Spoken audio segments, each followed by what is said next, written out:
Comment garantissez-vous le résultat? Nous larguerons la bombe nous-mêmes. Faire exploser la bombe.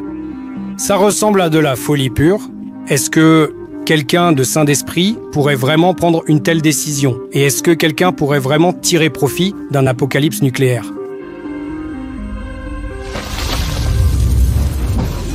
Dans le monde de la série Fallout, c'est déjà un fait accompli.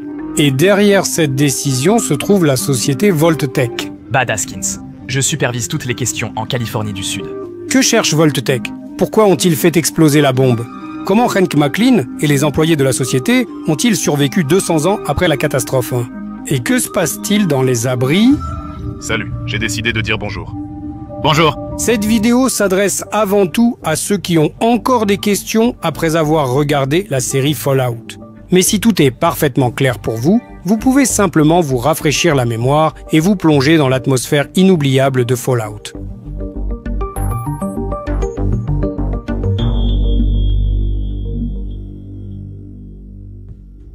Dans la série Fallout, Vault-Tec joue le rôle d'antagoniste collectif, représentant le grand mal qui a conduit à la catastrophe. Nous avons plus d'une centaine d'abris dans tout le pays, et maintenant chacun d'entre vous peut en prendre plusieurs. Dans la série, les visages de la société sont avant tout 3 personnes.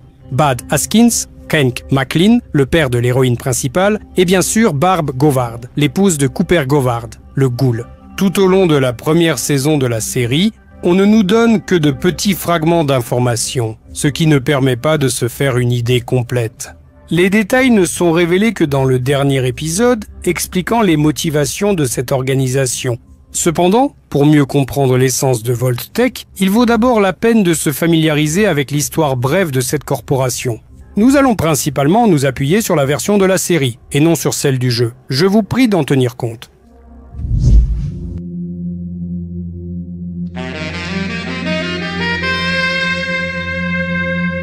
La version officielle de l'histoire de Vault-Tec, proposée par le gouvernement, décrivait la corporation comme les sauveurs de l'humanité à la veille d'une catastrophe nucléaire inévitable. Peu importe ce qui nous attend, l'Amérique sera prête. Alors que la tension entre les puissances mondiales, comme les États-Unis et la Chine, atteignait son paroxysme, la lutte pour les ressources et les conflits politiques devenaient inévitables. Dans ces conditions, le gouvernement des États-Unis, conscient de la menace d'une catastrophe nucléaire, a pris la décision de construire des abris souterrains pour protéger la population. Je vous parle depuis le 16 JQ 164 et il est tout simplement magnifique. Pour la réalisation de ce projet grandiose, la société Vault-Tec, connue pour ses technologies de pointe, a été choisie. Une création non pas de Dieu, mais des mains de l'homme. C'est le véritable Camelot de l'ère nucléaire. Ces abris, qui devaient être équipés de tout le nécessaire pour une survie à long terme, promettaient d'assurer la sécurité des gens et de préserver la civilisation sous terre, loin des destructions et des radiations, ce qui permettrait à l'humanité de survivre à l'apocalypse et de se reconstruire à l'avenir. Chacun de ces abris est équipé de toutes les commodités auxquelles les citoyens modernes sont tellement habitués. Ceci n'est que la version officielle du gouvernement. En achetant une place dans un abri de la société Vault-Tec, si une catastrophe survient demain, le monde aura besoin de gens comme vous. Mais la vérité s'est avérée bien plus sombre et désagréable. Pour commencer, voyons ce qui est vrai là-dedans. Une seule chose était vraie, une collision nucléaire était pratiquement inévitable, ce que confirment de nombreuses références que l'on retrouve dans le premier épisode de Fallout. Les négociations qui étaient censées rétablir la paix ont en réalité échoué. La reprise des négociations est prévue aujourd'hui, mais la Maison-Blanche ne commande pas la localisation du président. La menace d'une confrontation nucléaire s'intensifie. Les négociations à Anchorage entre l'Amérique et ses adversaires ont échoué. Le risque de guerre nucléaire nous menace depuis 10 ans. Même le présentateur météo perd son sang-froid en direct. Il fera beau à Los Angeles. Hell, désolé, je n'y arrive pas. Comment prévoir le temps sans savoir le futur ?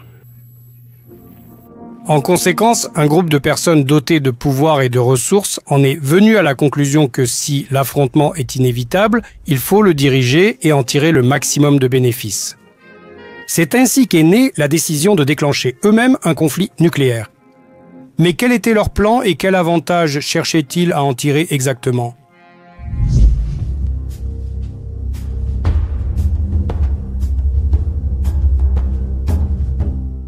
Puisque la chaîne est avant tout consacrée aux personnages, nous allons donc analyser Vault-Tec à travers ses membres. Et nous commencerons par Barb Howard. Salut! Je travaille. La question principale et la plus intéressante, Barb n'aimait-elle pas son mari et sa fille pour leur souhaiter un tel avenir? Est-ce qu'elle était elle-même sujette à cette avidité d'entreprise et voulait tirer profit de la catastrophe nucléaire? Je pense qu'en réalité non. J'ai besoin de ce travail. Il me garantit une place dans l'abri. Nous sommes riches, nous pouvons simplement l'acheter. Ainsi, nous aurons une bonne place. Elle n'était qu'un rouage dans la machine de Vault-Tec et elle a agi ainsi uniquement parce qu'elle aimait ses proches. Tu ne comprends pas? C'est le mieux qu'on puisse espérer. Pour Janie. Barb savait tout et c'est pourquoi elle voulait que sa famille ait les meilleures places dans l'abri dans cette nouvelle réalité. J'ai tellement travaillé pour que nous puissions entrer dans l'abri spécial réservé à la direction. Elle savait que Vault-Tec existerait avec ou sans elle. Vault-Tec existe avec ou sans moi. C'était précisément sa motivation, sauver elle-même et ses proches. Si des milliards de personnes sont destinées à mourir bientôt, et je ferai tout ce qu'il faut pour que mes proches, c'est-à-dire toi et Janie, puissent survivre. Mais si Barb Howard n'est probablement qu'une exécutante, cherchant à assurer une place confortable pour elle et ses proches dans la nouvelle réalité, il doit forcément y avoir, au sein de l'organisation Vault-Tec, une personne qui est l'idéologue de tout ce concept. Et cette personne, c'est Bud Haskins. Bud Haskins. Bud Haskins. Bud Haskins. Exactement. Lors de la première rencontre de Cooper Howard avec Bud Haskins, il semble qu'il raconte n'importe quoi. Quel est le meilleur moyen d'éliminer tous les concurrents? Le temps est l'arme absolue. À propos du temps et du management. L'avenir de l'humanité tient en un seul mot. Ah oui, lequel? Le management. Comme il s'avère plus tard, il veut dire qu'il prévoit de survivre à l'apocalypse dans des capsules cryogéniques spéciales et, contrairement à leurs concurrents, ils seront préparés à tout. Et, en remontant à la surface, ils auront des avantages indéniables. Ce sont ces capsules cryogéniques que l'on retrouvera plus tard dans un abri de normes. Ce sont les gars de Bado. Mes gars de Bado. Le gouvernement a confié la survie du pays au secteur privé. Mais en réalité, cette motivation n'est pas la principale, car il est absolument évident qu'une catastrophe nucléaire place tout le monde dans une situation où le profit ne peut être que relatif. Il existe une raison plus compréhensible et justifiée. Et la réponse à cette motivation, nous la trouvons dans les paroles de Barb lors de la réunion de Vault-Tec. Nous avons plus de 100 abris dans tout le pays. Comme nous le savons, la société Vault-Tec possède la moitié de la planète. La société Vault-Tec possède la moitié de la planète. Bien qu'on puisse supposer qu'ils cherchent à obtenir encore plus de richesses et d'influence, il est plus probable qu'avec un tel pouvoir, les principales sociétés, y compris Vault-Tec, veulent quelque chose de plus. Se sentir comme des dieux, par exemple, décider eux-mêmes à quoi devrait ressembler la société du futur. Vous pourrez concrétiser vos propres idées sur la façon de créer des conditions idéales pour l'humanité. Bud Haskins a décidé que sauver toute l'humanité était stupide. Sauver une nation sans espoir est insensé. C'est pour cela que nous n'avons gardé que Vault-Tec. Pour lui, la société idéale du futur devait réunir les meilleurs individus. Des professionnels hautement qualifiés issus du rang des cadres intermédiaires ayant suivi mon programme. À savoir du management de ces entreprises. L'avenir de l'humanité se résume en un mot. Management. Les trois abris étaient reliés entre eux. Dans l'un d'eux, le management de l'entreprise se trouvait dans des capsules cryogéniques. Et Bud Haskins lui-même avait décidé de continuer à tout diriger. Il a survécu jusqu'aux événements de la série sous cette forme. Le gouvernement a confié la survie du pays au secteur privé. Car l'avenir de l'humanité se résume en un seul mot, management. Ce cerveau dans une fiole, c'est Bud Haskins. Hank McLean, le père de Lucy, qui dirigeait l'abri, faisait aussi partie de ce management. Un autre membre de cette élite est Betty Pearson, dont la version jeune apparaît dans la scène avec Cooper Howard. Je suis désolée. Elle a une réunion. Il me semble qu'il s'agit d'intégration verticale. Je ne m'y connais pas. Moi non plus. Après être sortie de la capsule, elle est devenue la surveillante de l'abri. À la majorité des voix. Betty Pearson est élue nouvelle surveillante de l'abri. C'est un honneur pour moi. Vault-Tec a donné la possibilité à d'autres entreprises de mener dans l'abri toutes les expériences qu'elles voulaient. Ce que vous y faites relève de votre vie privée. Si, avant la catastrophe nucléaire, ils devaient respecter les lois et les normes éthiques, après la catastrophe, ces restrictions ont disparu. Surchargez l'abri, et les gens commenceront à se battre pour avoir une chance de survivre. Ce qui a ouvert aux entreprises des possibilités illimitées pour la recherche. On peut créer des super soldats mutants à partir d'immigrants illégaux. Au fait, nous avons développé un robot qui dirige l'un des abris. Chaque abri est devenu un lieu d'expérience unique. Dans l'un d'eux, on injectait des gaz psychotropes aux gens pour observer leur comportement sous l'effet de ces substances chimiques. On peut ajouter des substances psychotropes dans la ventilation. Ou séparer les parents de leurs enfants et ne laisser grandir que les plus intelligents. Dans un autre, on menait des expériences génétiques qui transformaient les habitants en mutants. Salut, j'ai décidé de te dire bonjour.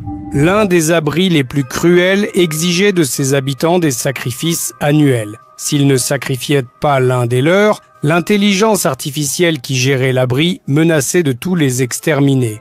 Dans d'autres abris, des conditions de stress permanent et de pression psychologique étaient créées afin d'étudier comment les gens réagissaient à des situations extrêmes.